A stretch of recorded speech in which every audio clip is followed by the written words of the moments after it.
Buenas noches. Buenas. Buenas noches.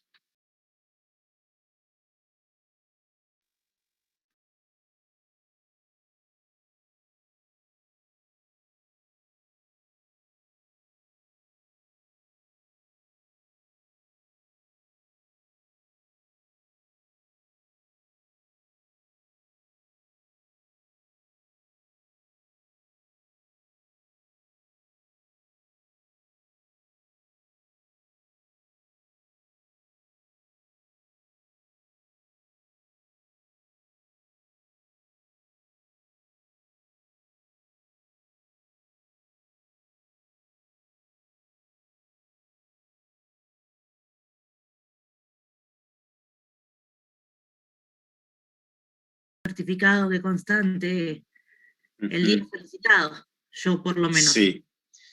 Sí, y entonces... Un mail, no sé, yo había pedí por el aula virtual y dejé mi mail, no sé cómo lo hacen las presentaciones, porque el SUI no está funcionando, que era quien nos daba los certificados de día de estudio. Sí, vos sabés que me comentó la gente de la comisión de la tarde que no estaban dando el programa o la aplicación por el cual se pedían estos certificados de estudio. Bueno, déjame que me lo anoto y dame un segundito, lo voy a anotar ya para charlar con la gente de la cátedra. En realidad, lo tenemos que hablar con la gente de la facultad. Sí, profe, perdón, yo hablé con el centro de estudiantes por este tema porque también me había pedido el día de estudio. Me dijeron que mando un mail a Secretaría Académica, que ellos por ahí podían emitir algún certificado. Mandé un mail a Secretaría Académica y me dijeron que el SIU ya estaba funcionando, y cosa que no está funcionando, así que tendré que volver a mandar otro mail a Secretaría Académica. No te van a dar pelota, yo el año pasado luché, y de un lado me mandaban al otro, de un lado me mandaban al otro, y nadie me dio una respuesta de nada. Lo único que pude hacer fue descargar los archivos de PDF del SIU, pero ahora no anda. Claro, no, está bien, yo porque los del centro me habían dado esa solución y... Sí, a mí pero también, bueno, el el SIU año sigue sin pasado, andar, bueno. Y Secretaría Académica me dijo, sí, el SIU ya anda, y no está andando. Así que estoy en la misma que vos, no tengo certificado y el día en el trabajo ya me lo pedí. Por ahí si mandamos mail a Secretaría Académica nos respondan de nuevo, qué sé yo. A ver, vamos a hacer una cosa. Si para la semana que viene la facultad no da una respuesta institucional, bueno, imagino que nosotros te podremos mandar un mail, si es que eso te sirve, un mail en el sentido que estaba previsto el examen. Lo que pasa es que el mail va a salir desde la dirección de correo de alguno de los profesores de la cátedra, obviamente. Yo no sé si eso te va a servir. No me piden ninguna formalidad especial ahora, particularmente, porque saben que estamos cursando virtual. De hecho, me tomaban el certificado del SIU que no estaba firmado. Me lo tomaban como válido. O sea, con mail o notificación, el año pasado el profesor me dio por mensaje por el aula virtual, y firmó virtualmente, constato, profesor tal, de cátedra tal, y también me lo tomaron. No me requiere ninguna solemnidad, pero necesito presentar algo que salga de los profesores o de la facultad. Bueno, perfecto, Claudia. Vamos a hacer así, entonces. Esperemos hasta el martes a ver si se soluciona. Y si no, te damos un certificado firmado por nosotros de manera individual. ¿Te parece bien? Perfecto, dale. Gracias. No, por favor. No, la idea es solucionarle los problemas a todos. ¿Alguna duda más respecto a esto? Entonces ya sabemos que es el martes próximo el parcial. Nada, ninguna duda, ningún comentario, ninguna pregunta más allá que lo que dijo Claudia. Sí, yo quería pedirle si nos puede brindar algún mail, ya sea suyo o algún profesor, para poder contactarnos, porque el martes estábamos desesperados, que encima no podíamos contactarnos con ningún profesor, y nada, por si llega a surgir algo similar o lo que sea.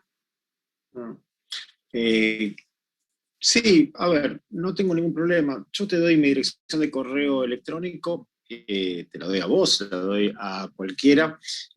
De hecho, en las clases presenciales muchas veces poníamos nuestra dirección de email para contactar, así que no estoy infringiendo ningún tipo de reglamento ni nada. Sé que la facultad prefiere, y es entendible, que en este entorno virtual todas las comunicaciones se realicen por intermedio del aula virtual. Imagino que por una cuestión de acreditación de mensaje recibido, mensaje enviado. Pero no tengo ningún inconveniente. Mi mail es Escribanía Moreira, Moreira con Y, Escribanía Moreira, todo junto, Moreira con Y, @hotmail.com. Igual te digo, gracias. no, por favor, intentemos siempre igual mantenernos comunicados con el aula virtual. Debo decirte que personalmente a las 7:15 de la tarde yo empecé a recibir todos los mails del aula virtual diciendo que la gente no se podía conectar. Obviamente, cuando llegó el primero dije, bueno, es un problema individual. Después empezaron a llegar los otros mails. Dije, bueno, acá el problema fue general y se comunicó inmediatamente la gente de Secretaría Académica. El doctor Rincón me llamó para preguntarme y bueno, ahí nos dimos cuenta que había habido este inconveniente, así que le dijimos al doctor Rincón que la solución era reprogramar todo para la clase siguiente una vez que estén avisados. Por eso es que no se programó para hoy, sino para el martes próximo. Así que bueno. ¿Alguna otra duda? No, sí, Cristian. Buenas noches. Buenas noches. ¿Esperamos algún tipo de mensaje en el aula o algo de instrucción? Digo, porque no. La otra comisión tenía un mensaje que les decía cómo iba a ser todo, pero sí. Sí, espéralo porque va a estar el mensaje. O sea, hubo un inconveniente. Sí. Esperar el mensaje porque creo que estaba ahí Fernando para hacerlo entre hoy y mañana. Sí, espéralo. Sí. Bueno. ¿Alguna otra duda? ¿Comentario? Doctor, una consulta. Dos consultas en realidad. El tema de hoy, en realidad, y otra, el martes. Decime cuál era la primera pregunta que no te escuché. En realidad el tema de hoy. No. En realidad el tema de hoy. Y si el martes, aparte del parcial, vamos a tener clases, o solamente el parcial. Sí. O sea, la respuesta a la primera pregunta es no, el tema de hoy no entra en el parcial. La respuesta a la segunda pregunta es sí, después del parcial tienen clase. Suponete que el parcial son 45 minutos, ponele que será de 19 a 19:45, o a las 20, no me acuerdo si el tiempo son 45 minutos o 60, habrá unos 15 minutos de descanso y después tienen clase. Sí, porque hay tema, y además porque hoy no vamos a terminar con todos los temas que son de la clase de hoy específica, así que sí, después el martes tendrán 15 minutos de descanso y siguen con clase. Sí. Bueno, gracias. Bueno. ¿Alguna otra duda? Arrancamos si quieren. Bueno, a ver. Partición, acción de partición. ¿Qué les parece a ustedes? Como ya hablé mucho a la tarde, vamos a hacerlo más participativo esto. ¿Qué les parece a ustedes que es la partición? ¿Cómo la podríamos definir, la partición? Como el acto que pone fin a la comunidad. Es un acto que pone fin a la comunidad, en este caso a la comunidad hereditaria. Básicamente donde se reparte la herencia. Donde se reparte la herencia. Bien, ¿podríamos decir que poner fin al estado de comunidad es lo mismo que repartir la herencia? ¿Se termina con la indivisión de la comunidad? Se termina con la indivisión.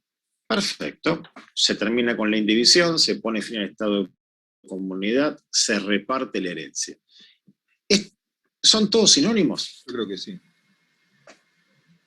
Yo también creo que sí. Vos sabés que yo pienso lo mismo que vos, porque en realidad en la partición lo que se hace es terminar con una situación de indefinición. Porque suponete, a ver, yo veo a mi derecha a Jonathan y a la derecha de Jonathan a María Torelli. Supongamos que nosotros tres somos hermanos.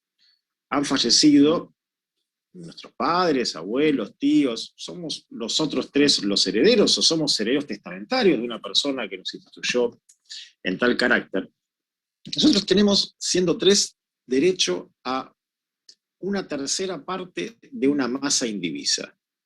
Si en esa masa indivisa hay un inmueble, un auto, dinero, nosotros no podemos decir que somos dueños un tercio del inmueble, un tercio del auto, un tercio del dinero. Somos dueños de una tercera parte de una masa indivisa que contempla esos inmuebles. Pero en realidad, nosotros no somos dueños en condominio un tercio del inmueble, un tercio del auto, un tercio del dinero. Ese fin de la comunidad, ese poner fin al estado de indivisión, ese reparto de bienes, eso que cada uno reciba una parte de las cosas concretas consideradas singularmente, se realiza en el acto de partición. Ahora bien, fíjense ustedes, ¿tienen un código civil y comercial a mano? ¿Alguno? ¿Como para leer? Sí, imagino que sí. Sí, profe. A ver, bueno, Mariana, anda al artículo 500. Te saco de sucesiones, ¿eh? Te saco de sucesiones, ya te imaginás que estoy yendo y medio parte general, familia, bueno. Te llevo al artículo 500. Lee el artículo, por favor.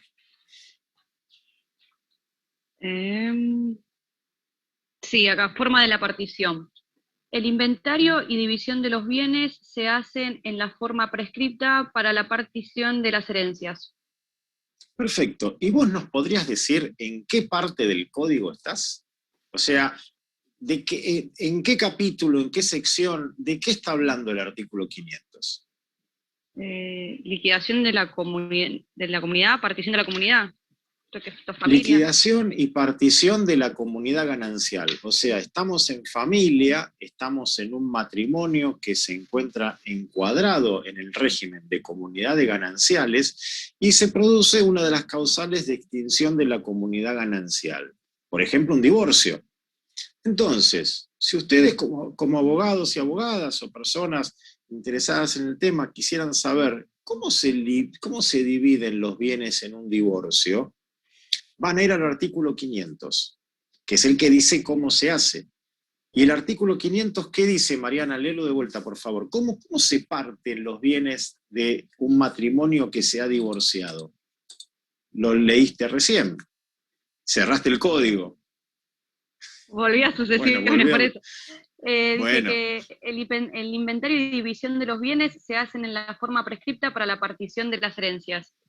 Entonces, eso significa que si alguien quiere dividir bienes de un matrimonio que se divorció y busca la respuesta en familia lo manda a sucesiones. Entonces, para saber cómo se dividen los bienes, hay que saber partición sucesoria. Y ahora, ¿sabes qué, Mariana? Andate al 1996. 1996. Pensar que hay gente de acá que debe haber nacido en ese año. 1996. Dice, reglas aplicables. Esto es el condominio sin división forzosa. Rigen para el condominio las reglas de la división de la herencia, en tanto sean compatibles. Exacto, entonces, si yo quiero saber cómo se divide un condominio, cómo se hace la división de un condominio, el código no me lo dice en reales, me dice vaya a sucesiones. Por lo tanto, fíjense la importancia que tiene saber bien partición sucesoria, porque sabiendo partición sucesoria, yo sé partir una comunidad ganancial y sé partir un condominio. Hay una remisión a la partición sucesoria. Perfecto. Bien, dice el 2363, la indivisión hereditaria solo cesa con la partición. ¿Siempre que hay una sucesión hay que hacer partición o a veces no? Y a veces no, si hay un solo heredero, hace falta una partición.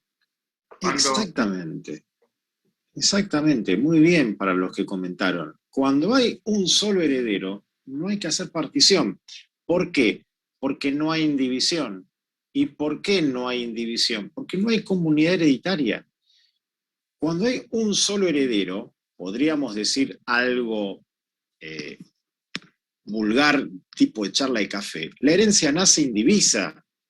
No hay indivisión. El heredero ya recibe los bienes singularmente considerados. Cuando fallece una persona y hay un solo heredero, no hay comunidad hereditaria, no hay indivisión. El heredero es el dueño de la casa. El heredero es el dueño del auto, el heredero es el dueño del dinero. Lo que pasa es que es un patrimonio que no va a poder hacer suyo hasta que no liquide el pasivo hereditario, hasta que no pague las deudas, hasta que no cumpla con los legados, hasta que no cumpla con las obligaciones asumidas por el causante. No va a poder integrar a su patrimonio este inmueble, pero no hay indivisión y no hay que hacer partición. Perfecto. Bien. ¿A partir de qué momento se puede realizar la partición de una herencia? Yo creo que a partir de que se pagan las deudas, cargas y legados. A partir de que se cumple con el, digamos, con el pasivo hereditario. Bien. Digamos que desde ese momento se va a poder realizar la adjudicación de los bienes a los coherederos. Pero, a ver, ¿no podrían los herederos, antes de pagar las cargas y deudas de la sucesión, arreglar entre ellos cómo se van a dividir los bienes? Sí, lo pueden hacer. La partición privada. La partición La provisional. partición provisional. Sí, sí. Partición provisional, exacto. A ver, ya con esto entramos a las caracterizaciones o a las clases de partición. Hay varias clases de partición, hay clasificaciones didácticas. Por un lado tenemos lo que se llama la partición provisional y por otro la partición definitiva. ¿Cuál es la partición provisional? La partición provisional es la que se realiza antes del dictado de la declaratoria de herederos. Los coherederos pueden, antes del dictado de la declaratoria, inclusive antes de la iniciación del sucesorio, realizar un acuerdo de partición estableciendo cómo se van a dividir los bienes y, por supuesto, pudiendo separar y prever ya bienes suficientes para el pago de las deudas del causante.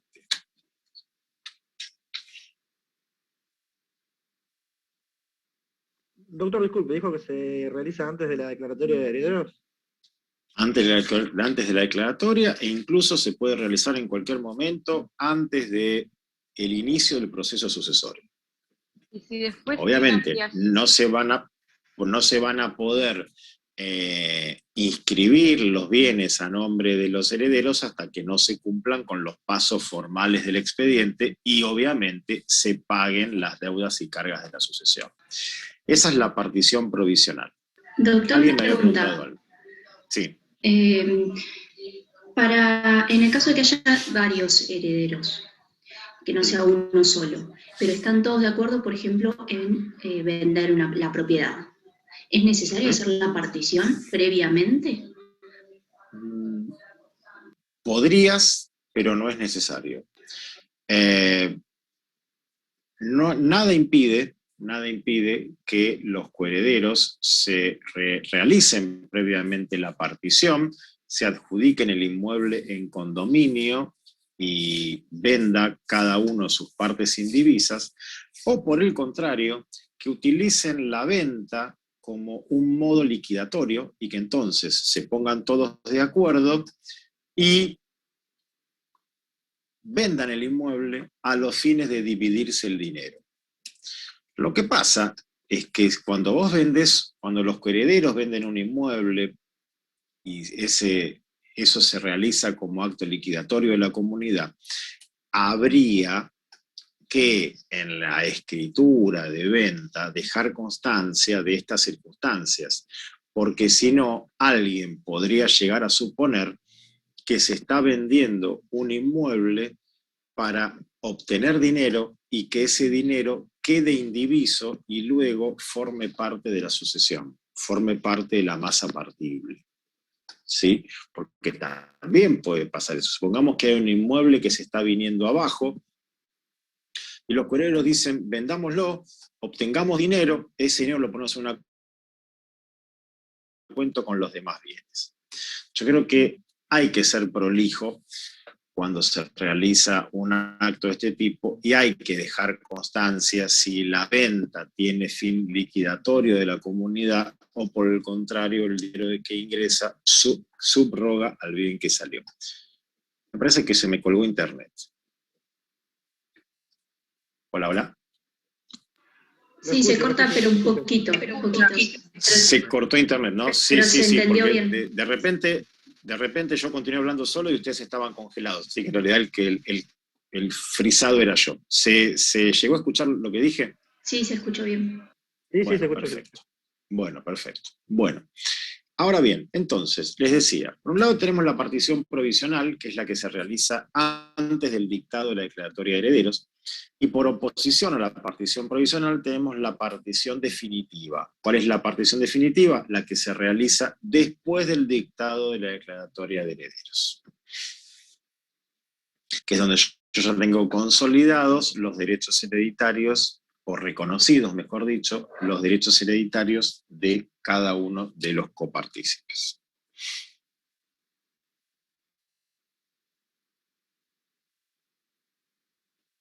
¿Sí?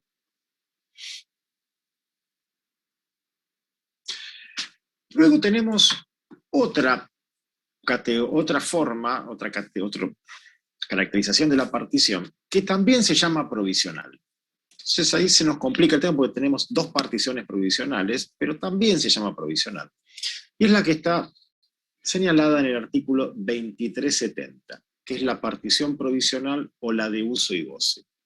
¿Cómo es esta partición provisional? Supongamos que Jonathan y yo somos hermanos, y hay en el acervo sucesorio un departamento en Mar del Plata, y no nos ponemos de acuerdo en adjudicárselo él o adjudicármelo yo. Pero lo que sí queremos es aprovecharlo en los meses de verano, porque un departamento en Mar del Plata nos sirve para descanso y también eventualmente para alquilar y generar dinero. Entonces nos ponemos de acuerdo, Jonathan y yo, y decimos, bueno, a ver, Jonathan, vos sos abogado, vos tenés un mes de vacaciones en enero. Yo soy comerciante, a mí no me conviene irme en enero porque tengo las ventas de fin de año, de Reyes, bueno, me conviene irme en febrero. Hagamos un acuerdo en donde vos te quedás con el departamento, lo usás en enero y yo lo uso en febrero. Y después los fines de semana largo del año intercalados. Hacemos ese acuerdo y entonces Jonathan, ¿qué hace? Se va de vacaciones los 31 días de enero y lo usa. Y yo no me voy de vacaciones en febrero, porque decido irme a otro lado, y entonces, ¿qué hago? Alquilo el departamento en febrero. Ese alquiler, ¿quién lo cobra? Lo cobro yo. ¿Y a dónde va? ¿A mi bolsillo o a la masa sucesoria? Va a mi bolsillo. ¿Por qué?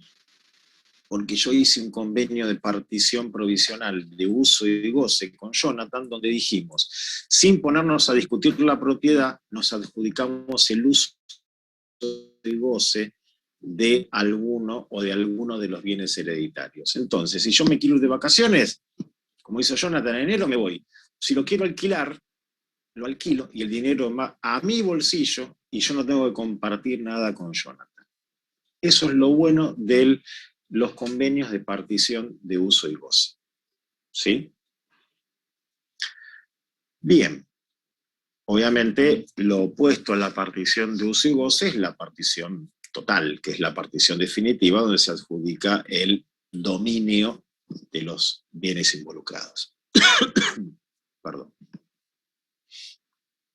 Luego tenemos otra categoría, que es la partición total y la partición parcial. En la partición total, obviamente, liquidamos la masa, liquidamos la masa de manera total, es decir, que no van a quedar bienes sin adjudicar.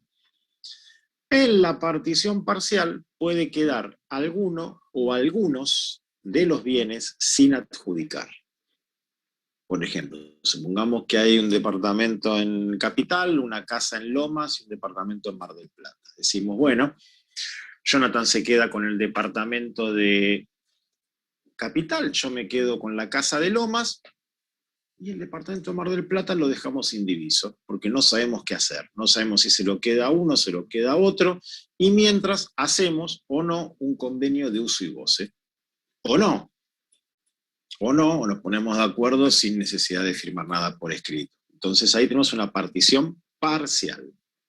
Se adjudicaron algunos bienes y otros quedan en estado de indivisión.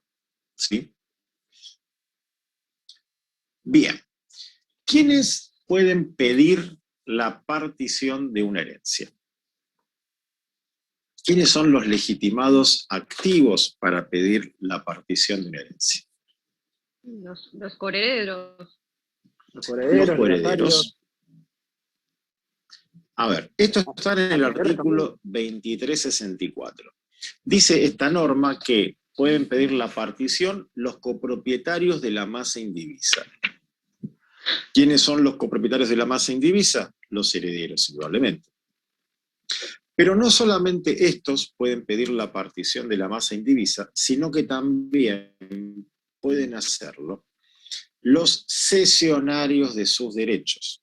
Cuando se realiza una escritura de cesión de derechos hereditarios, el cesionario de derechos del heredero puede pedir la partición de la herencia. Vamos a terceros. Y siempre que hablamos de terceros decimos acreedores. ¿Puede pedir la partición de la herencia un acreedor del causante? ¿Qué les parece? ¿Acreedor del causante podrá pedir la partición de la herencia? Pero no es, disculpe doctor, ¿no es que pueden subrogarse en el lugar de los herederos? Si no la aceptan, al poder subrogarse, ¿no podrían también pedir la partición? A ver, tenemos que distinguir, siempre que tenemos acreedores, recuerden que lo complicado es distinguir acreedores de los herederos de los acreedores del causante o acreedores hereditarios. Y yo sé que es tarde y entonces decimos acreedores de los herederos, acreedores hereditarios, suena lo mismo. No, recuerden que los acreedores de los herederos son los acreedores personales de los herederos.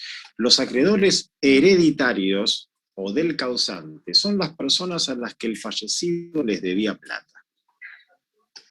Entonces, vuelvo a preguntar, el acreedor hereditario, el acreedor del causante, el acreedor de la persona a la que el causante le debía plata, ¿puede pedir la partición de la herencia? Se le va a cobrar con el... Se va a liquidar antes. A ver, vamos a ver hasta su monto. Jonathan, a ver, perdón, vamos a ordenar, a ver, Jonathan, que había hablado durante toda la mano. Jonathan Enríquez, a ver, decime, habilitar el micrófono.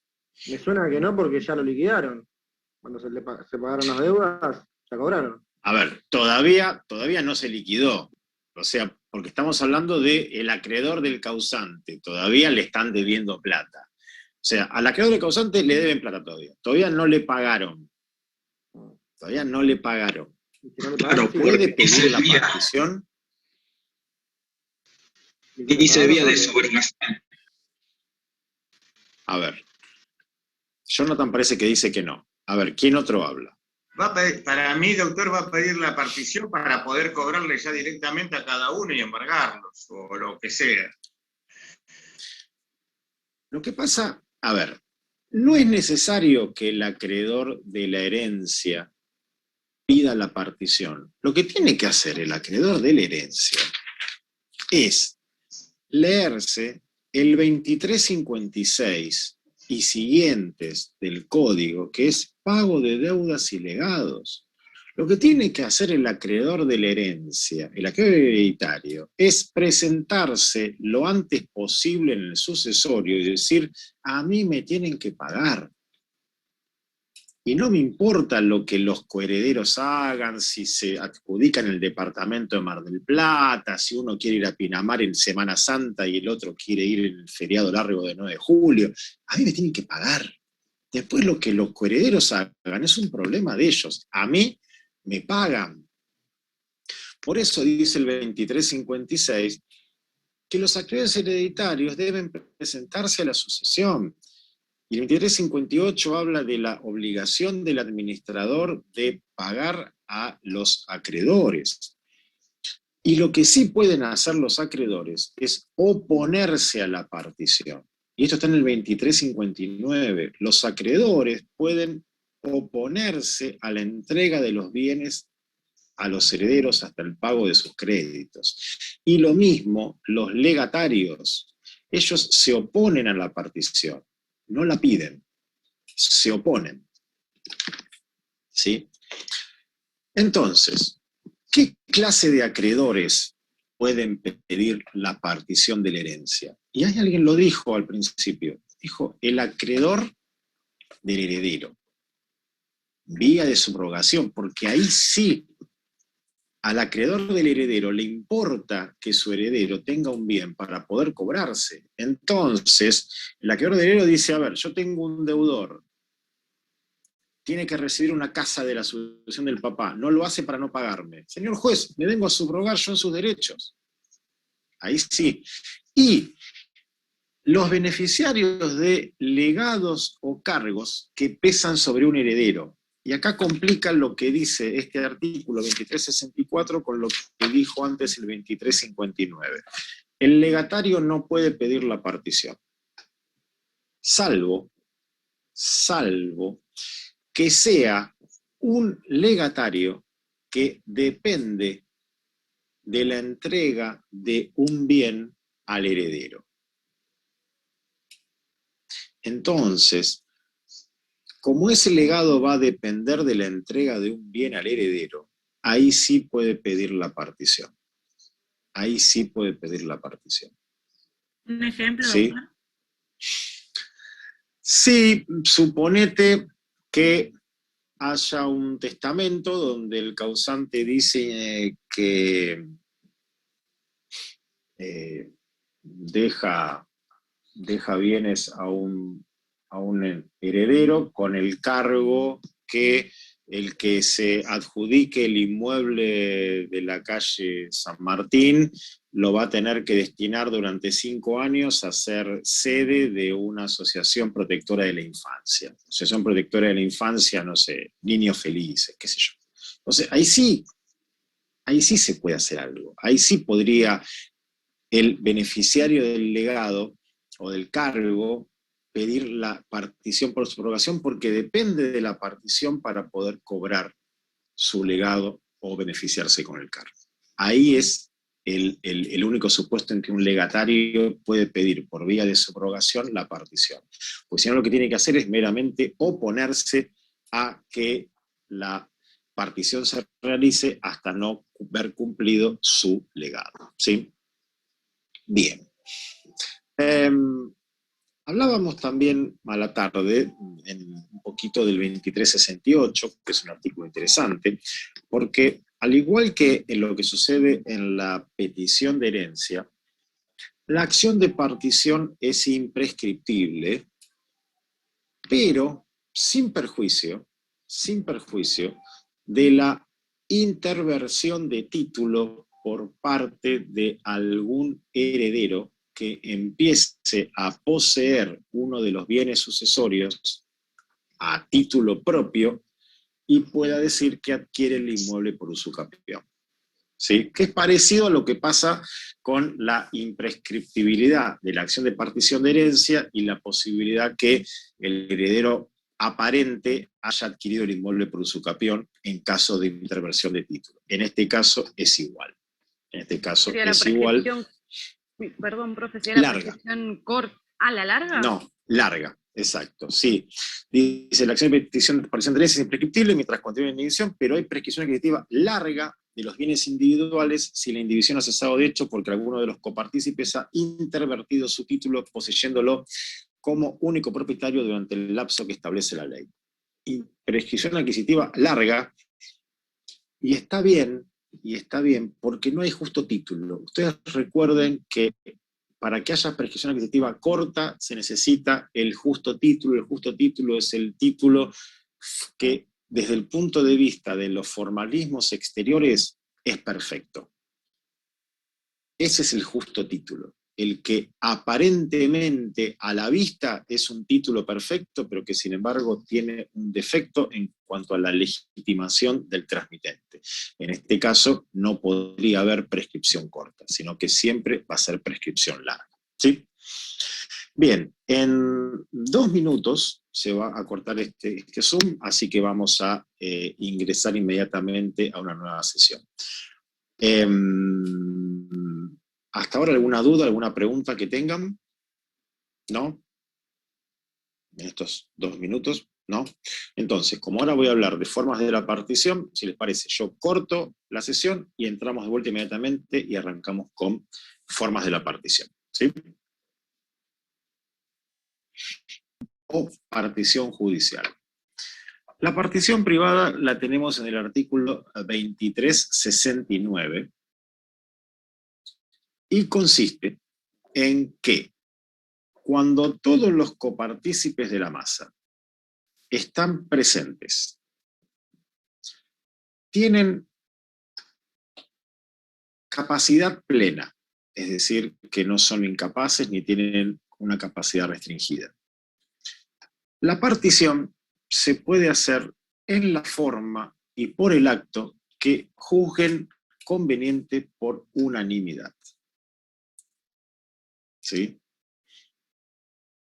Lo opuesto a la partición privada es la partición judicial. ¿Cuándo hay partición judicial? Cuando hay copartícipes, esto está en el 2371.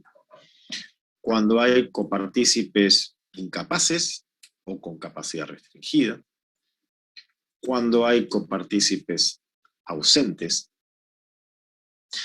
cuando haya terceros que por un interés legítimo se opongan a que la partición se haga privadamente, o cuando los copartícipes, siendo plenamente capaces y estando presentes, en vez de acordar hacer la partición privada, deciden hacerla de manera judicial. ¿Y qué significa hacer la partición de manera judicial? Significa que va a intervenir una persona que es un extraño al proceso sucesorio hasta este momento, que se llama perito partidor. Es decir, que ya no van a ser los coherederos los que de manera convencional deciden partir y adjudicarse los bienes, sino que dejan todo al arbitrio de este funcionario, aquí en la categoría de funcionario judicial, que se llama perito partidor. ¿Y cómo se nombra un perito partidor? Lo pueden nombrar las partes por acuerdo unánime, pueden proponer varios peritos partidores, o en su defecto el nombramiento lo realiza el juez. En la provincia de Buenos Aires, para ser perito partidor, se debe ser abogado, y hay que inscribirse en la lista de peritos que anualmente lleva adelante la Suprema Corte de Justicia de la provincia de Buenos Aires. ¿Sí? Ahora bien, vamos a la partición privada. Dice entonces el código que si están todos presentes, son plenamente capaces, las copartícipes por unanimidad pueden realizar la partición por el acto que juzguen convenientes, forma y acto. Acá hay una pequeña discusión doctrinaria en el sentido de cuál es la forma instrumental, por medio de qué instrumento se realiza la partición. Porque habría una contradicción entre el 2369, que establece la libertad de formas, y un artículo que está en el capítulo de contratos, que es el artículo 1017. El artículo 1017, en la forma de los contratos, dice que deben ser otorgados en escritura pública los contratos que tienen por objeto la adquisición, modificación o extinción de derechos reales sobre inmuebles.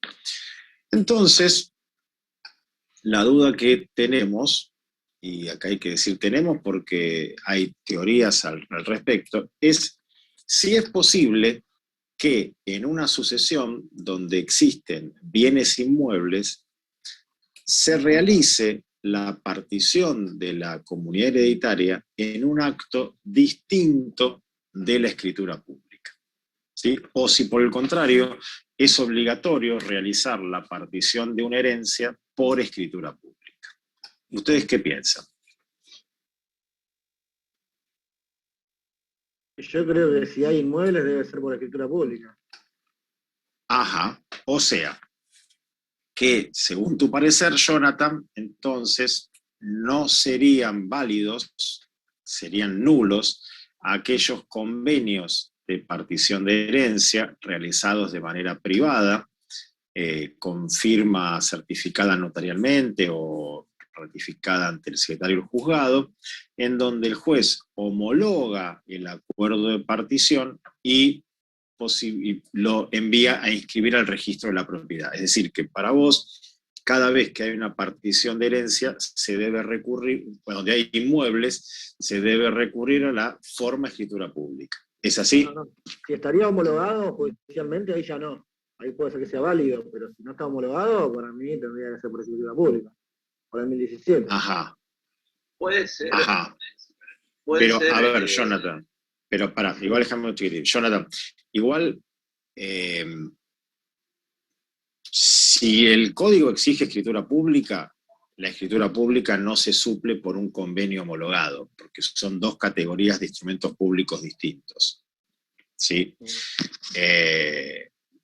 O es escritura pública o no. O sea, o rige el 1017 o rige el 2369. ¿Sí? Profe, ¿puede ser lo siguiente que se tome como en el caso de los boletos de compra y venta, que sea un compromiso escritural? A ver, el boleto de compraventa, bueno, ustedes lo vieron en contratos hace poco. La naturaleza jurídica del boleto de compraventa, a pesar de 60 años de doctrina civilista, sigue siendo controvertida. Algunos entienden que el boleto de compraventa no es el contrato de compraventa, que el boleto de compraventa es meramente un precontrato, que el verdadero contrato de compraventa es la escritura pública. Otros sostienen, y creo que están en lo cierto, que el boleto de compraventa es el contrato de compraventa, que obliga a las partes a transmitir el dominio de la cosa, lo cual se cumple mediante el otorgamiento de la escritura. Lo que vos decís es que podría tomarse el convenio de partición presentado ante el juez del sucesorio como una obligación de llevar adelante la escritura pública si es que en el acervo sucesorio hay bienes inmuebles. ¿Eso es lo que vos me decís? Sí, exactamente. Bien. Igual, doctor, disculpe.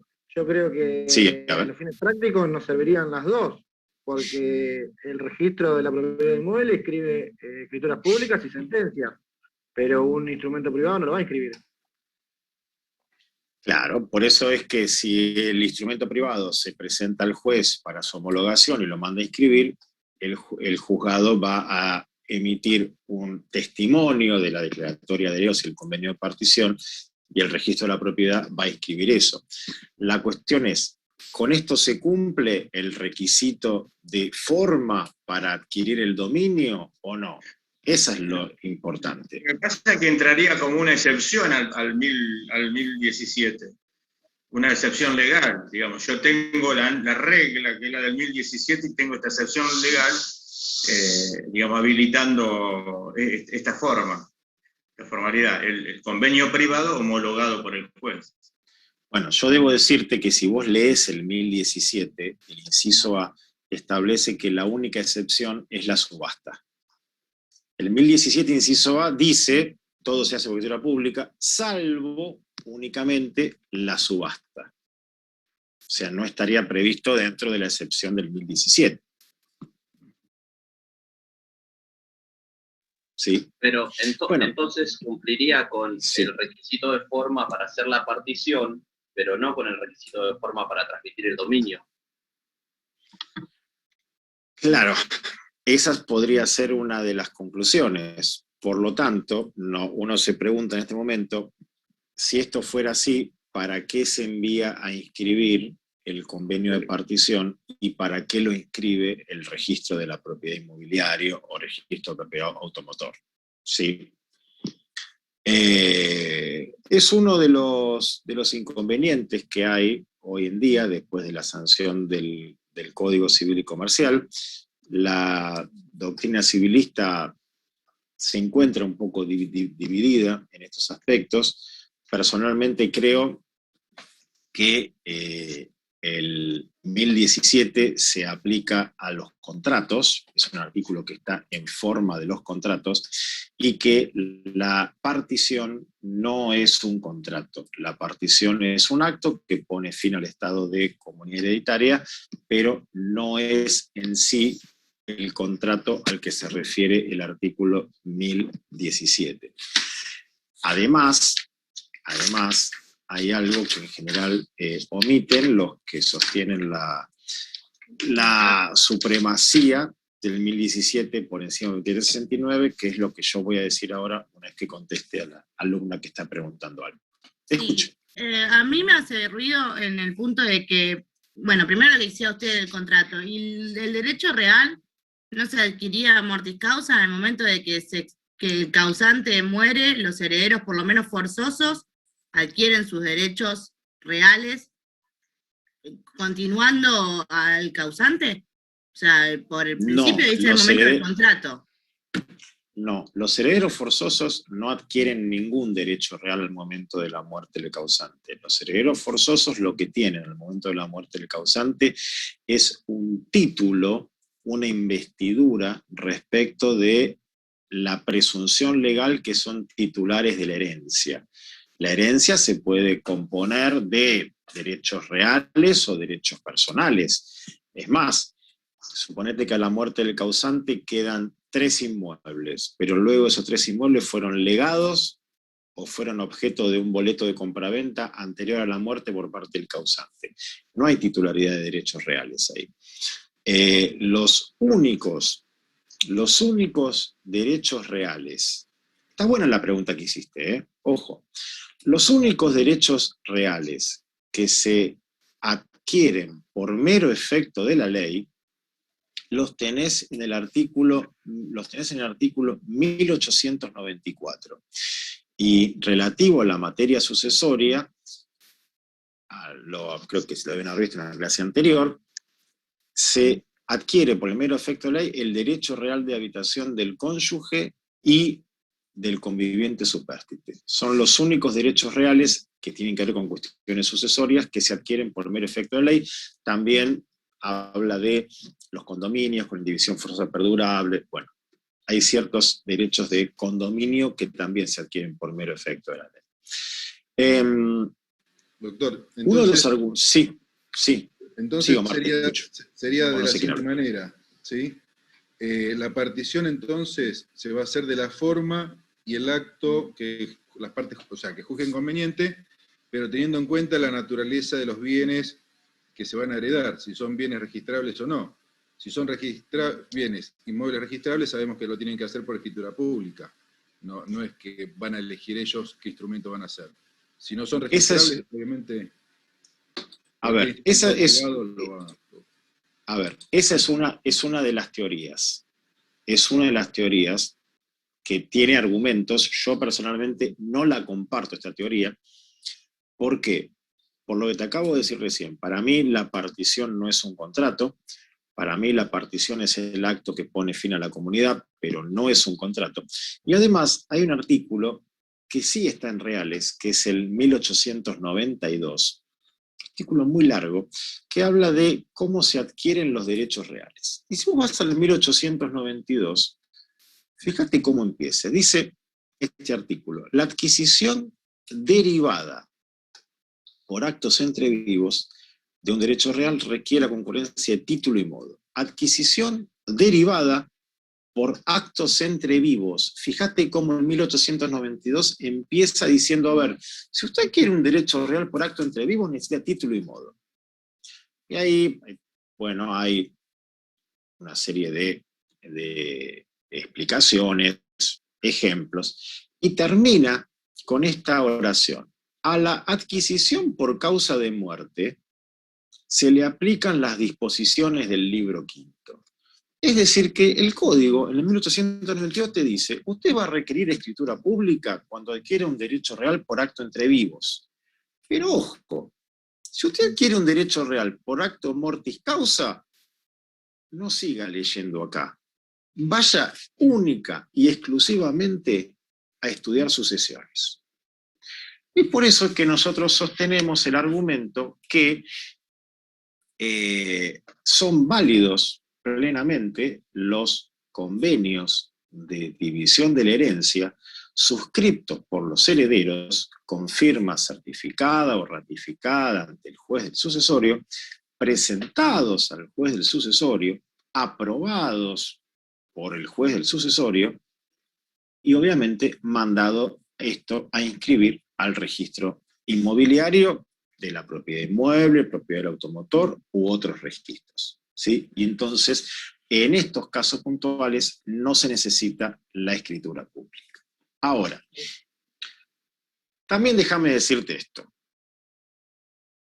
¿Es conveniente en algunos casos la escritura pública? Sí, principalmente por la cuestión de conservación del instrumento. Y acá ustedes seguramente no lo habrán vivido ni como abogados, obviamente, ni como personas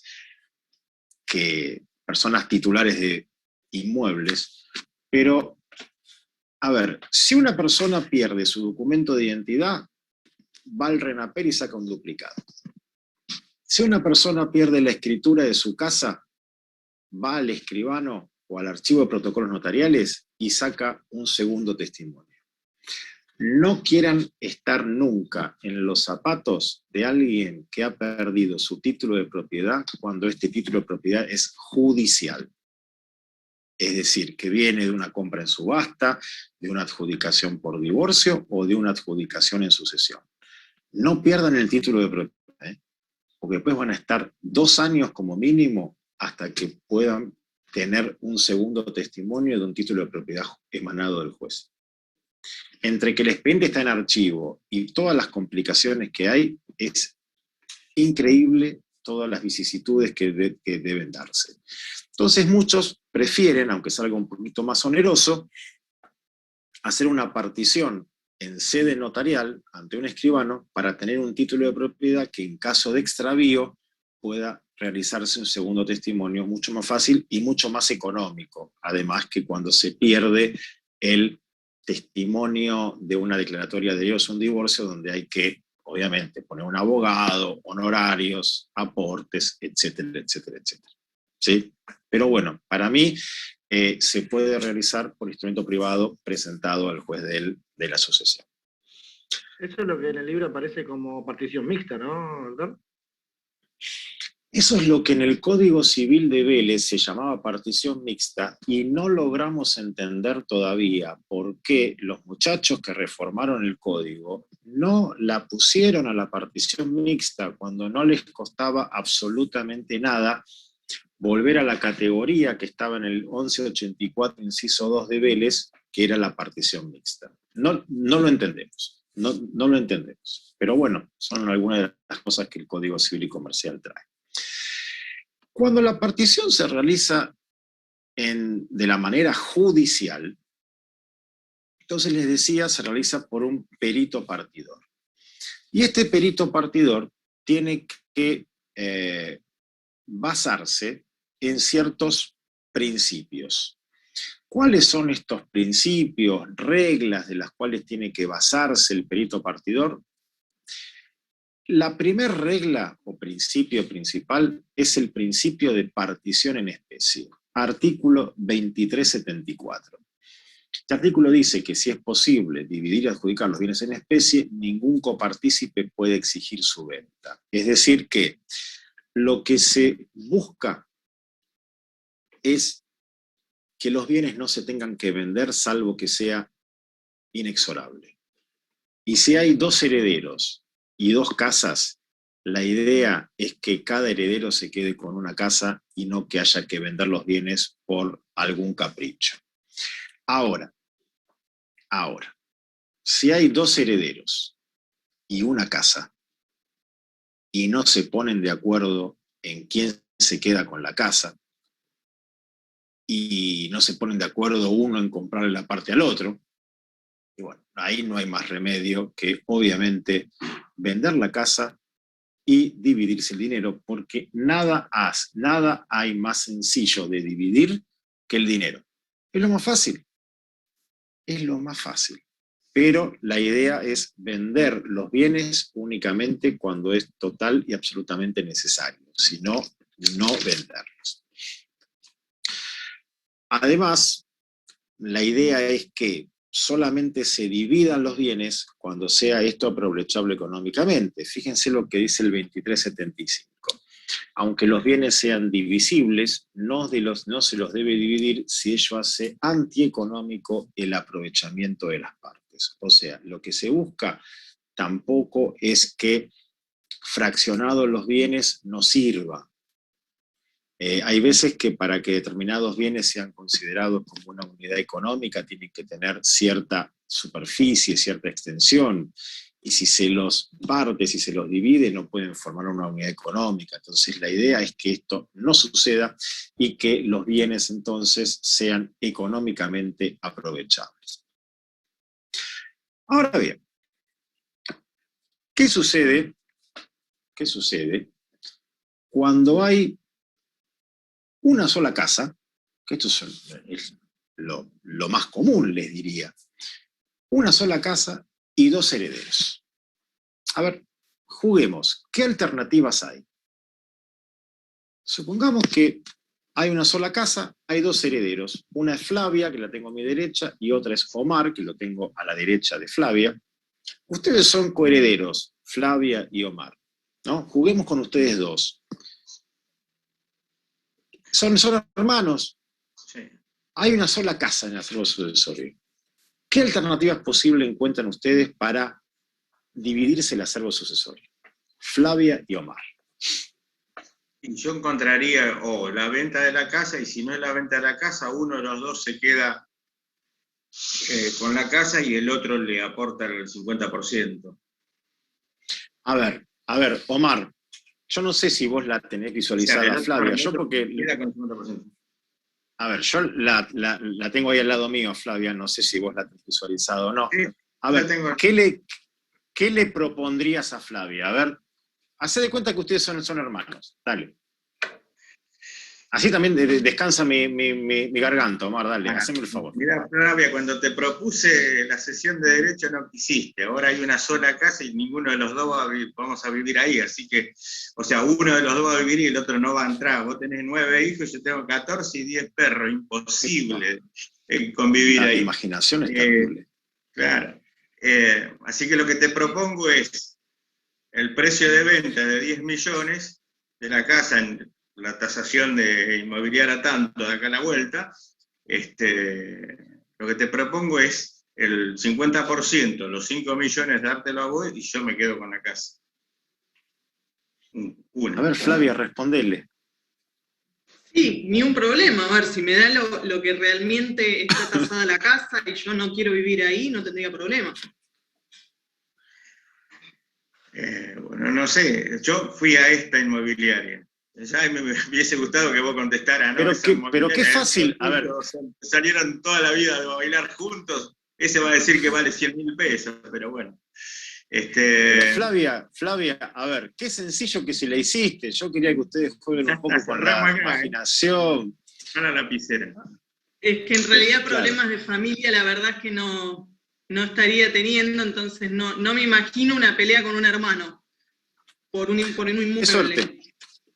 Qué suerte, Flavia. Bueno, yo te puedo garantizar, y te pido que en esto me lo creas, de cada 10 familias hay 8 que se pelean por los repartos sucesorios.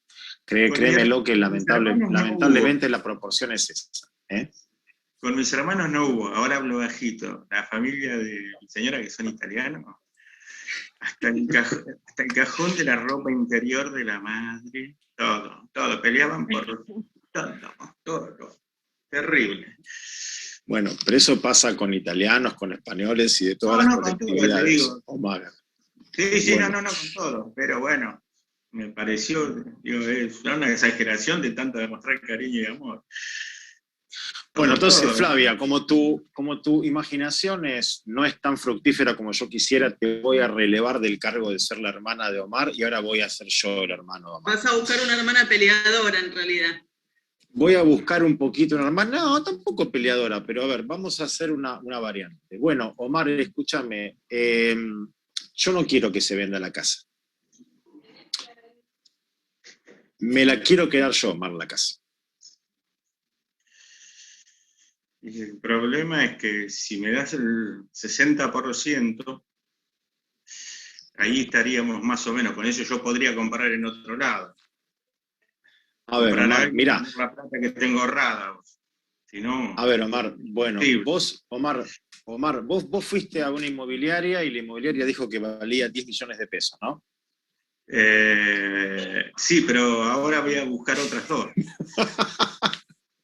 Bueno, no, pero vamos a pensar que vale 10 millones de pesos, Omar. Bueno, mira, Omar, yo te propongo esto. Mira, si yo tuviera 5 millones de pesos, yo te los daría, te compraría tu parte, haríamos una sesión de hechos hereditarios. ¿Vos dónde vivís, Omar? Morón. En Morón. Bueno, ¿sabés qué? Yo tengo un departamento que es mío, no es de papá ni mamá, es mío, que lo tengo ahí en Aedo, cerquita de la estación, y ¿sabés qué? Yo lo mandé tasar y está tasado en 5,5 millones de pesos. Yeah. Pero bueno, es un inmueble que es mío personal. ¿Sí? ¿Aceptás este inmueble mío personal, este departamentito enfrente de la estación de Aedo, y compensamos con esto tu parte? Decime que sí, por favor, Omar. En principio que sí. Ahora vamos a discutir. Este juicio sucesorio lo vamos a pagar entre los dos. El otro pagás todo vos. La transferencia y demás. Perfecto. En la escribanía de Moreira, aprovechando que... Bueno, la escribanía de Moreira, exactamente. Sí, exactamente. ¿Aceptás, Omar? Sí, ahí sí. Bueno, perfecto. Gracias. Perdón, Flavia, por haberte desplazado, pero necesitaba un poco más de variantes. No hay problema. A ver, esto es lo que se llama la partición con saldo compensatorio. Esto es lo que siempre se vino haciendo durante la vigencia del Código Civil inclusive, pero no estaba legislado. Ahora tampoco está regulado de la manera en que yo se los acabo de contar, pero surge del espíritu del artículo 2377, segundo párrafo, que habla que si la composición de la masa no permite formar lotes de igual valor, las diferencias pueden ser compensadas, y ahí habla de compensación en dinero.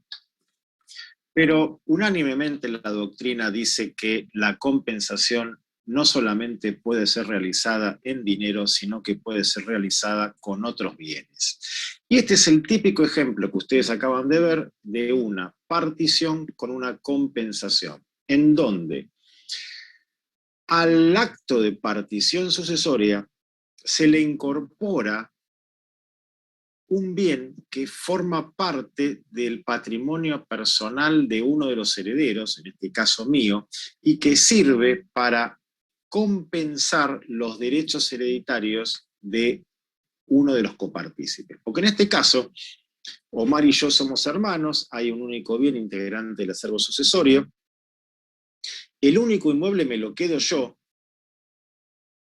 el único inmueble me lo quedo yo, y yo lo que hago es compensar a Omar sus derechos hereditarios con bienes que son personales míos, que no forman parte del acervo sucesorio. Esto se llama partición con compensación. Lo que tiene de interesante esto es que, o lo que tienen que saber ustedes, que a los fines de la transmisión mío del inmueble que se entrega en compensación, sí o sí se le aplican las normas del título y modo que vimos antes, porque es una adquisición por actos entre vivos. O sea que en este caso hay que sí realizar la escritura, porque se transmite el inmueble por una compensación, ¿sí? Es por un acto entre vivos. Acá no es una adquisición de dominio mortis causa. Sepan que la posibilidad existe de compensar con bienes propios de cualquiera de los herederos la hijuela del restante heredero. ¿Sí? 2377, segundo párrafo. Bien. Ustedes tienen un caso hoy que es un caso de licitación. Ese caso de licitación, junto con la explicación del 2372, lo van a ver el día martes, luego del parcial. Nosotros vamos a hacer el otro caso, el caso 6. Eso lo vamos a hacer nosotros, ¿sí? Vamos a hacer, ahora en 8 minutos termina este Zoom. Cuando termine este Zoom, arrancamos directamente con el caso 6. Vamos a composición de la masa.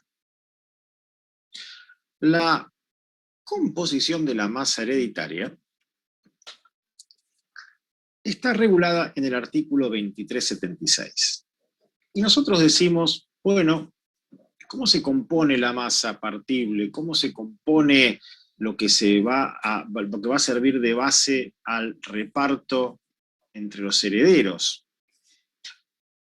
Y lo primero que tenemos que saber es que la masa partible no es igual al acervo sucesorio. Generalmente lo utilizamos como sinónimos, pero en realidad son dos conceptos diferentes: masa partible y acervo sucesorio.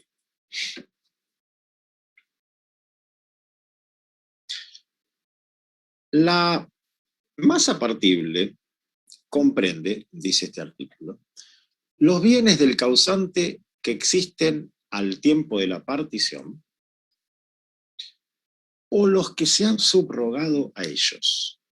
Los que se han subrogado a ellos.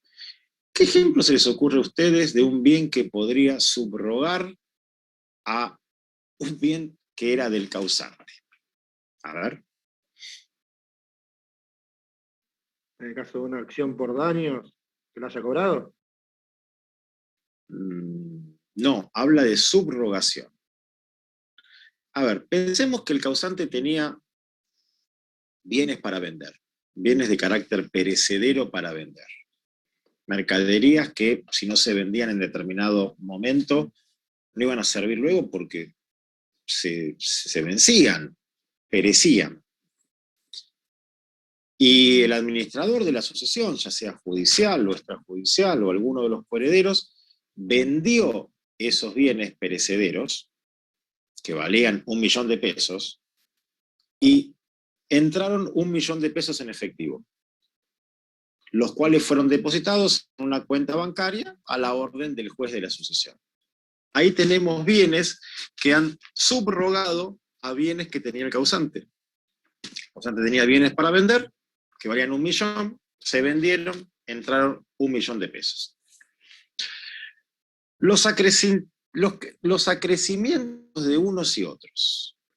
Supongamos que ese 1 millón de pesos se depositaron en un plazo fijo y dieron intereses.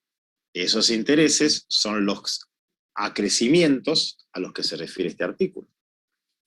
O a lo mejor el causante tenía animales, los animales tuvieron crías, obviamente esas crías de los animales van a formar parte también de los bienes sujetos a la partición. Pero estos no son únicamente los bienes que componen la masa partible. Porque a estos bienes, a estos valores, se le deben deducir las deudas. Porque ya lo dijimos, en nuestro sistema sucesorio, los acreedores hereditarios cobran antes que los herederos aún forzosos. Entonces, a la masa partible se le van a deducir las deudas. ¿Qué significa que se le van a deducir las deudas? Significa que se van a separar de la partición bienes suficientes para el pago de las deudas del causante. Y lo mismo va a suceder respecto a las cargas. Artículo 2384. Se van a separar bienes suficientes para pagar las deudas y las cargas. Suponemos que tenemos todavía activo y que las deudas no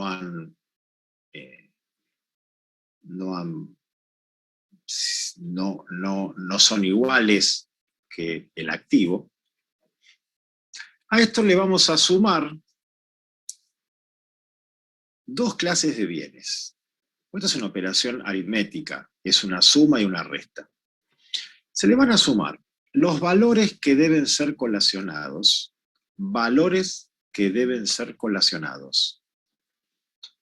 y los bienes sujetos a reducción. Noten ustedes la diferencia. Por un lado, cuando hablamos de colación, hablamos de valores, es decir, no se traen los bienes que se colacionan, se traen lo que valen esos bienes, los valores. En cambio, cuando hablamos de reducción, que es otra acción sucesoria, que es la acción que protege la legítima de los herederos forzosos, vamos a hablar en principio de los bienes sujetos a reducción. Es decir, cuando hablamos de reducción, vamos a hablar de las cosas que van a ser reducidas y cuyo dominio vuelve al acervo sucesorio. Distinguimos valores colacionados y bienes sujetos a reducción. O sea, se traería la cosa sujeta a reducción. Sobre los valores colacionados y las cosas sujetas a reducción, no se imputan las deudas. Las deudas solamente se imputan sobre los bienes del causante. Ejemplo práctico de esto. Supongamos que el causante deja a su muerte bienes por 1.000.000 de pesos y deudas por 1.000.000 de pesos. Esto me da 0. Por ende, la masa para la partición va a estar únicamente compuesta por los valores sujetos a colación y los bienes sujetos a reducción. Sobre eso no van las deudas. Otro ejemplo, supongamos que el causante deja bienes por 1.000.000 de pesos y deudas por 5.000.000 de pesos. El cálculo, la cuenta da 0. Y la masa partible va a estar sujeta únicamente por los valores sujetos a colación y los bienes sujetos a reducción, los cuales no van a poder nunca ser utilizados para pagar las deudas del causante. Las deudas del causante se pagan única y exclusivamente con los bienes del causante, con los bienes que existen al momento de su fallecimiento, no con los valores colacionables o los bienes sujetos a reducción.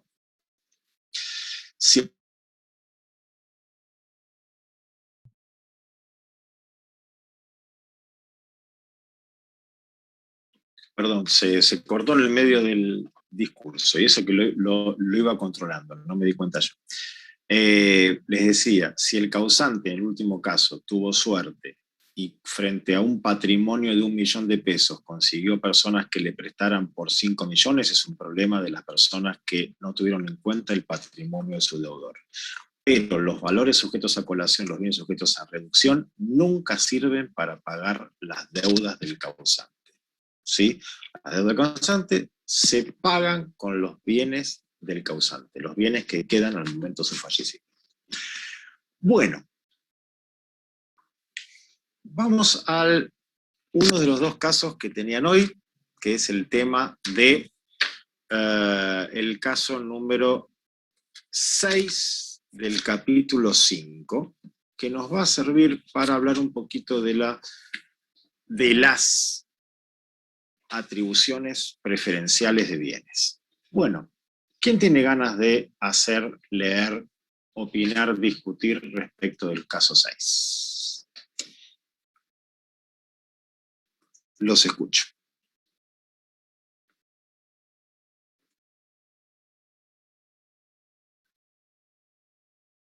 ¿Quién tiene ganas?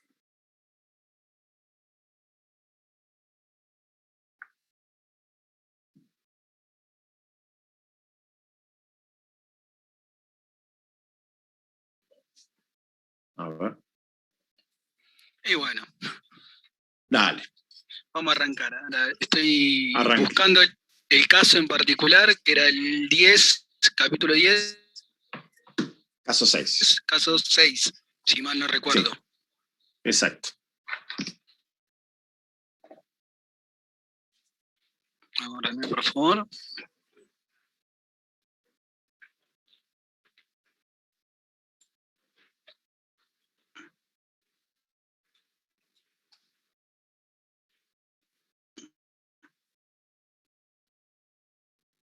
Acá está. Te escucho.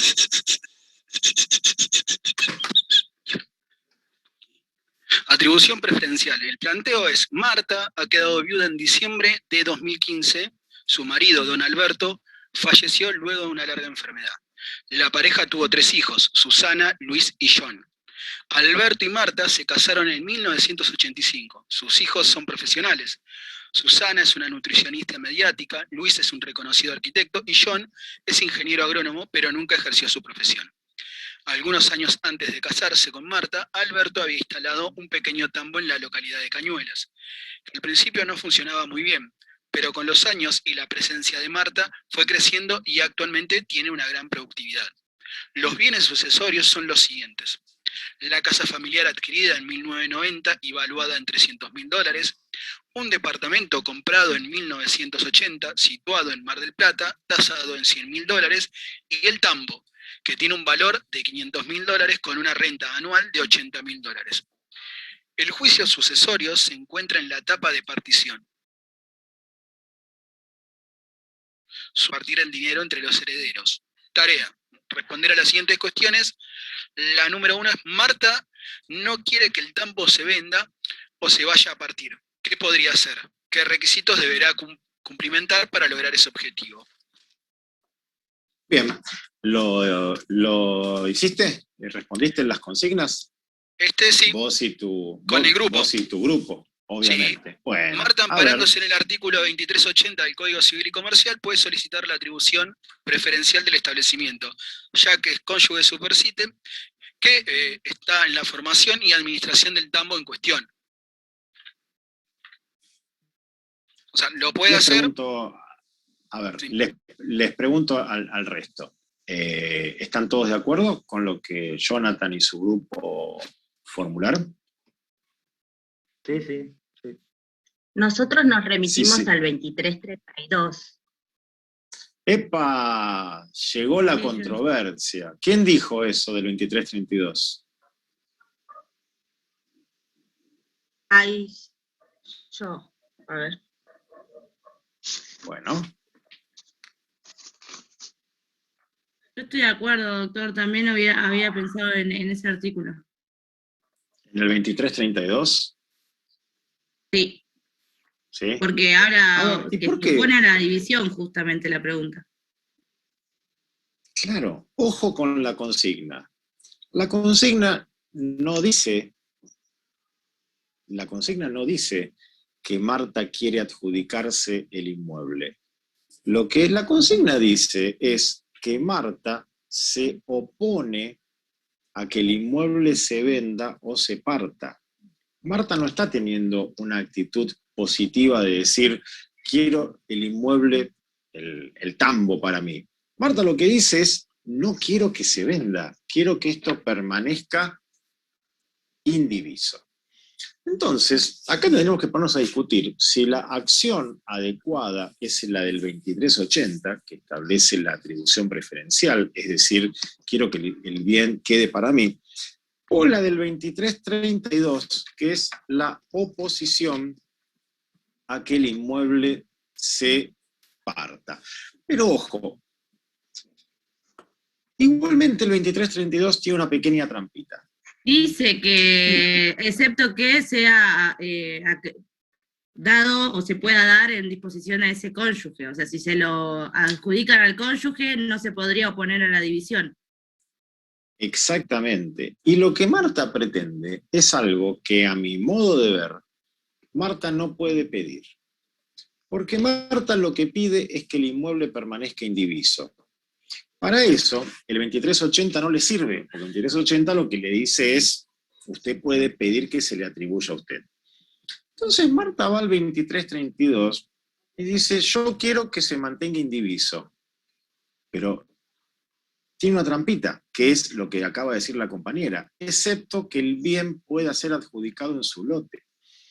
Entonces, en verdad, el juez lo que le va a decir, le va a decir a Marta, primero usted vaya por la partición a ver si se le puede adjudicar en su lote. Si no se le puede adjudicar en su lote, opóngase a la partición.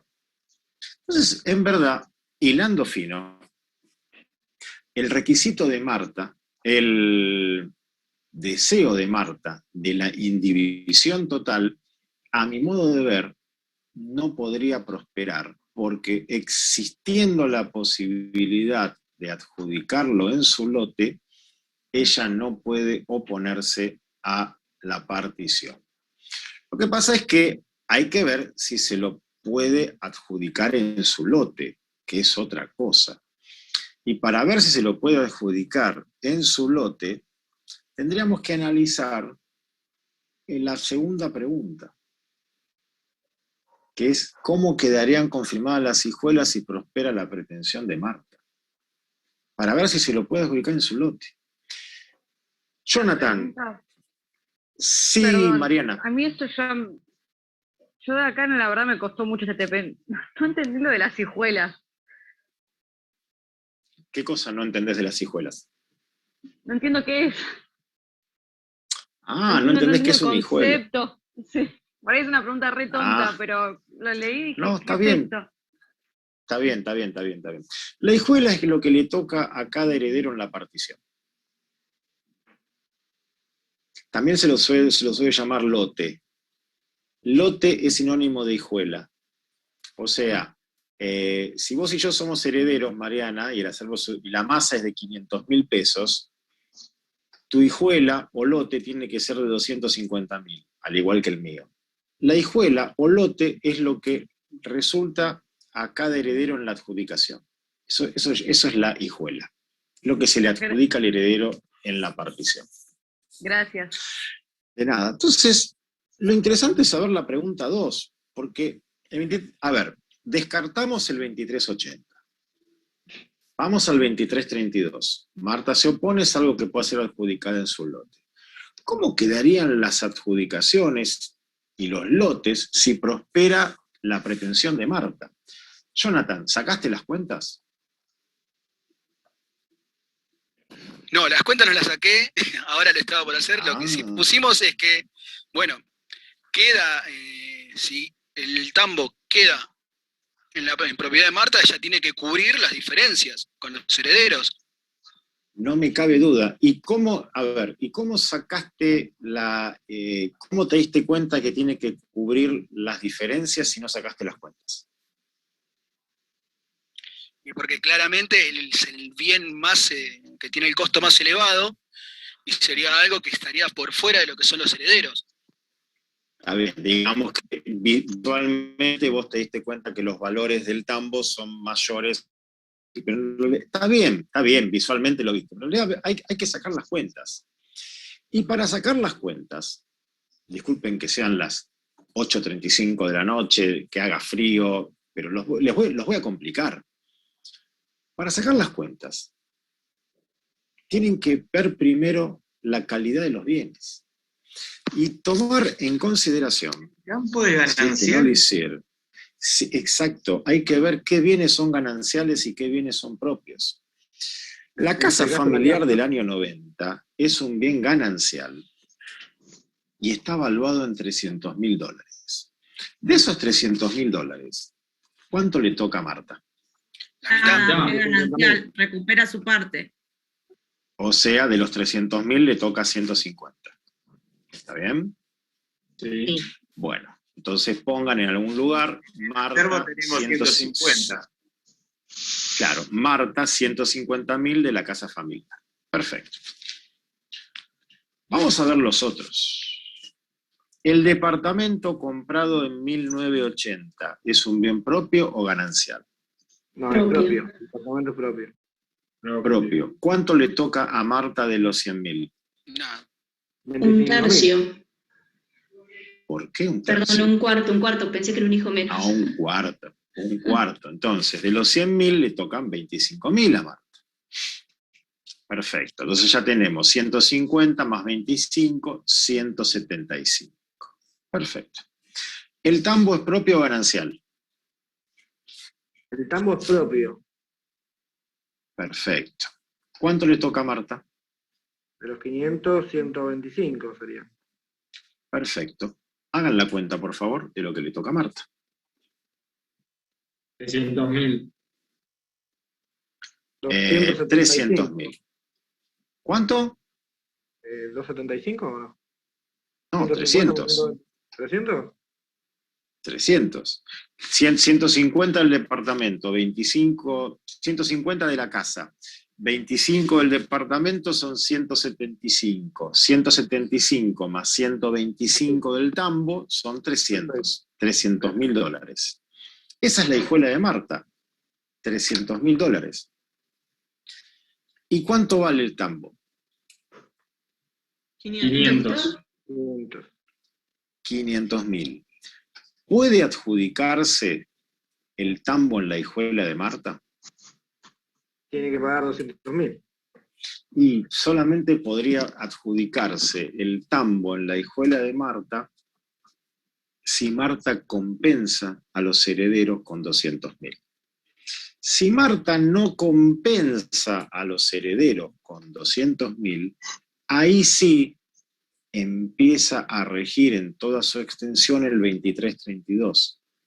Marta pide la indivisión del tambo porque no puede adjudicarse el tambo en su lote porque excede de su hijuela, salvo que compense. ¿Sí? Es complicado. Le hago una consulta en este caso. ¿Cómo quedaría también el tema de la renta anual? La renta anual se distribuye entre todos los herederos. ¿Sí? La renta anual se distribuye entre todos los herederos. El 2332, espera que llegue, dice que durante la indivisión, la administración del establecimiento corresponde al cónyuge sobreviviente y que el 2334, segundo párrafo, dice que durante la indivisión los acreedores de los coherederos no pueden ejecutar el bien, pero pueden cobrar sus créditos con las utilidades de la explotación correspondientes a su deudor. Es decir, el 2334 me genera la certeza que las utilidades, como no podría ser de otra manera, son de cada uno de los herederos. Y ahí sí, eso no entra dentro de la masa. Las utilidades son de los herederos. Por ende, esa renta anual de 80.000 se va a dividir 20.000 por cabeza. Pero eso hasta el momento de la partición, ¿no? Una vez que se partan, ya una vez que se lo adjudican a Marta, ya queda para Marta.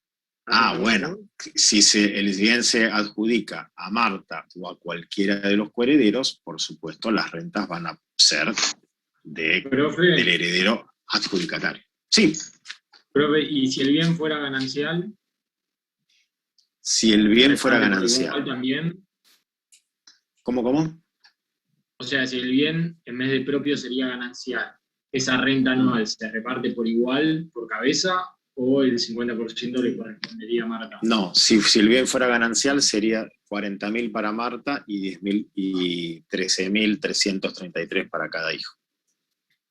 Perfecto, gracias. Porque el inmueble es ganancial. Entonces, lo complicado de este caso es que Marta solamente puede pedir la indivisión si no se le adjudica en su lote. Se le puede adjudicar en su lote sí y no. Sí, si compensa. No, si no quiere compensar. Si Marta no quiere compensar a los herederos con 200.000, pues bien, ahí sí Marta, aplicando el 2332 y no el 2380, ahí está el engaño de poner un caso de atribución preferencial en la clase de atribución preferencial, cuando en realidad es un caso de indivisión. Somos malos, Jonathan, discúlpanos. En realidad, aplicando el 2332, Marta lograría su deseo de que el bien permanezca indiviso por el plazo de 10 años, renovable vitaliciamente hasta su muerte. ¿Sí? Bien, Jonathan, pregunta número 3, dale.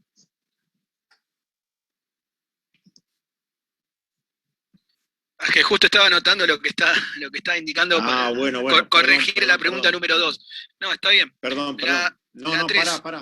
Pará. Eliana Sarmiento, ¿estás ahí? Eliana, ¿cómo estás? Buenas noches. ¿Te animás a hacer la pregunta número 3? No la resolví, pero la leo.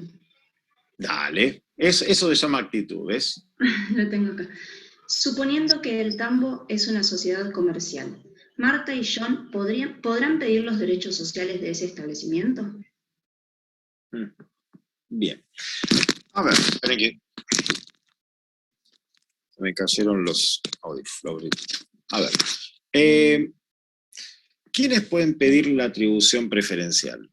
La puede pedir el cónyuge supérstite o un heredero, siempre y cuando, respecto de la unidad económica, haya participado en la formación. John es ingeniero agrónomo, pero según la consigna, nunca ejerció la profesión. Por lo tanto, Marta podría pedir la atribución, pero John no la puede pedir, en este supuesto en particular. Si John hubiera sido ingeniero agrónomo y hubiera participado en la explotación del tambo, sí podría haberla pedido la atribución de manera conjunta respecto de derechos societarios con Marta en base a lo establecido en el artículo 2382, que reconoce la posibilidad de pedir la atribución conjunta.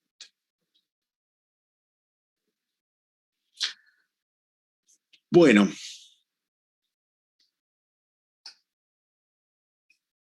Eliana, ya que estás leyendo, la número 4, por favor. Marta estaría dispuesta a solicitar conjuntamente el tambo junto a alguno de sus hijos que se encuentre interesado, pero John se opone. Quiere el establecimiento solo para sí en forma exclusiva. ¿Cómo se resolverá esta cuestión? Bien. ¿Puede John pedir el establecimiento en forma exclusiva? ¿Está dentro de alguna de las causales de atribución preferencial del 2380? Es ingeniero agrónomo, pero ¿participó en la explotación del tambo? No participó. No participó. No puede. A ver, vamos 2333. La indivisión generada por la oposición de un heredero. ¿Podría John ir por la opción del 2333? No, porque no participó activamente. O sea, el mero hecho que sea ingeniero agrónomo no le da la posibilidad de pedir ningún tipo de atribución. Por ejemplo, por eso los deseos de John no se van a poder cumplir. ¿Sí? Pregunta número 5. ¿Alguno hizo la pregunta 5? Sí, la que si se modifica si hubiese muerto antes. Sí. La de si se modifica si hubiese muerto antes. ¿Alguno la hizo? Sí, cambiaría porque en el 2014 estaba en vigencia el Código Civil. Ajá. Y en el Código Civil por lo menos lo estuve buscando y en ningún momento menciona nada de atribución preferencial. Cierto. No hay atribuciones preferenciales en el Código Civil mejor dicho, vamos a hablar con propiedad, no hay atribuciones preferenciales en la legislación civil que estaba vigente hasta el 31 de julio de 2015. Pregunta, ¿había alguna posibilidad antes del 2015 de, si bien no pedir la atribución preferencial, pedir la indivisión de un bien por parte del cónyuge? Porque en realidad, como dijeron las chicas, lo que hace Marta no es ir por el 2380, es ir por el 2332, que es la oposición del cónyuge a la partición. ¿Había algún instituto en la legislación anterior que posibilitara la oposición del cónyuge supérstite a la partición? Y de ya les digo que esto es lo mismo que dije a la tarde. Esta pregunta número 5 tenía lógica en el 2016, en el 2017. Ya en el 2021, pasados 6 años el código, ya es una cuestión anecdótica. Pero simplemente se los digo, a ver, se los tengo que preguntar. ¿Alguno encontró algo?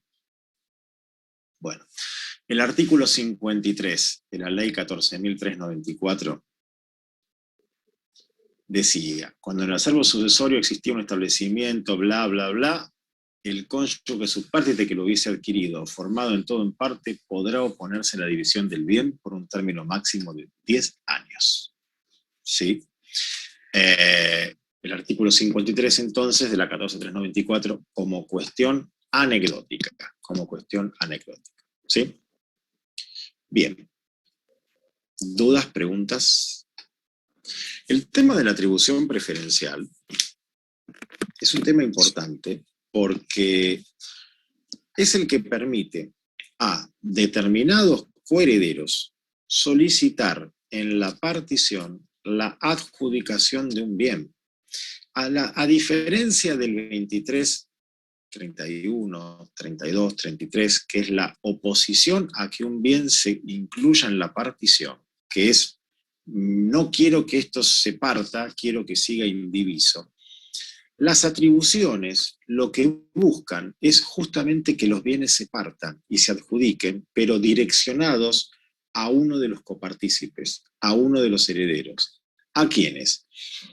Al heredero que participó en la formación del bien o que vivía, porque acá estamos analizando el 2380, que es la adjudicación a favor del cónyuge supérstite o el heredero respecto de un bien que conformaba una unidad económica, o los derechos sociales. Pero ojo que el 2381 habla de la atribución preferencial de la propiedad o del derecho a la locación del inmueble que le sirve de habitación si tenía ahí su residencia al tiempo de la muerte. La propiedad o el derecho a la locación del local de uso profesional. Imaginemos esto, algo que es muy común, muy común. Padre, madre con 2 hijos o más, y uno de los hijos que desarrolla su actividad profesional en un inmueble que pertenece al padre o la madre. ¿Cuántos abogados, contadores, arquitectos, médicos, dentistas ejercen su actividad profesional en una casa o departamento que es de los padres? ¿Cuántos hay? Innumerables. ¿Y qué pasa cuando fallece ese padre o madre? Vienen los hermanos y dicen, bueno, vos tenías tu consultorio odontológico, tu estudio jurídico, en el inmueble que era de papá, ahora esto sale a la venta, ahora esto lo vamos a dividir. El 2381 permite que el ingeniero, abogado, médico, odontólogo que ejercía su actividad profesional en el inmueble de titularidad del causante pueda pedir que se le adjudique ese bien en la partición.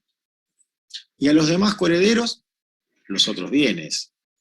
Y si no hay, yo entiendo que se puede compensar en dinero.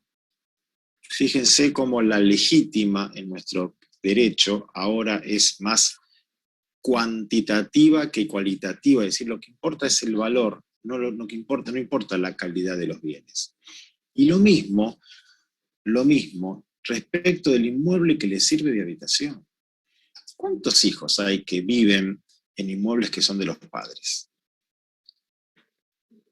El 2381, inciso A, permite que este hijo que vive en el inmueble que era de los padres pueda seguir viviendo, porque lo que establece es una atribución preferencial, es decir, un derecho preferente a que en la partición se le adjudique este inmueble. Por eso son artículos que son importantes, no son tan comunes en el ejercicio de la actividad profesional, hay algún cierto desconocimiento por parte de los operadores del derecho de estos artículos que son realmente importantes porque lo que hacen es favorecer la continuidad de la empresa o la continuidad de la actividad profesional o la vivienda de los herederos, obviamente en desmedro de. Bueno, ¿dudas? ¿Preguntas? Entonces, doctor, ¿no? En el caso de su hermano Omar, tranquilamente le podía haber dicho que como él no tiene recursos y está viviendo en la casa familiar y que tiene 14 hijos, lo que le propone es pagar un canon locativo, pero que se va a quedar en la casa. No le va a dar opción a usted a comprarse su parte o comprarle la casa. Si él desea, ¿no? En el caso que me había planteado Omar, a ver, yo no me acuerdo mucho cómo era, pero si Omar me decía que él vivía en la casa que está sujeta a partición. Sí. Sí. Tengo 14 chicos, estoy viviendo en la casa, no tengo recursos para comprar tu parte, pobre, lo que me ofreces, pero me voy a quedar en la casa de los padres y te voy a pagar un canon locativo. Y no te va a dar opción a comprársela o vendérsela. Puede pasar. No hay partición. Puede pasar. Lo que pasa es que, a ver, el tema es este. Omar puede pedir la atribución, pero a mí me tiene que compensar de algún modo. No es el canon locativo que me tiene que compensar. El canon locativo es una solución transitoria hasta que viene el acto particionario. No puede haber un canon locativo eterno. Omar me tiene que pagar. Lo que tiene Omar es el derecho de quedarse en la casa. O sea, si yo también quiero la casa, pero yo vivo en otro lado, la casa se la queda Omar porque él vive ahí. Entonces va a pedir la atribución preferencial de 2381. Pero me tiene que compensar. ¿Cómo? Y ese es el cómo es la negociación entre Omar y yo. Omar me tiene que hacer una propuesta que yo acepte. Si yo no acepto la propuesta de Omar, ahí me parece, Ricardo, que va el principio del 2374 y la posibilidad que yo tengo de exigir la venta.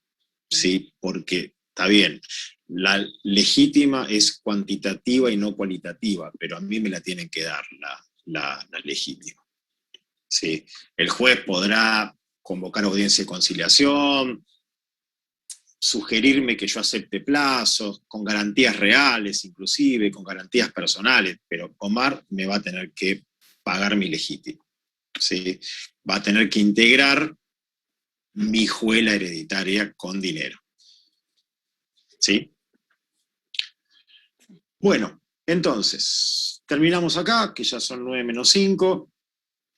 Queda para el martes que viene el examen postergado con los temas que ingresaban hasta el examen del martes, y después van a tener 2 temas. Uno, registración de inscripción de la declaratoria, y convenios previos al fallecimiento del causante junto con partición por ascendiente. ¿Sí? Que son temas que los pueden ver tranquilos en 2 horas. ¿Está bien?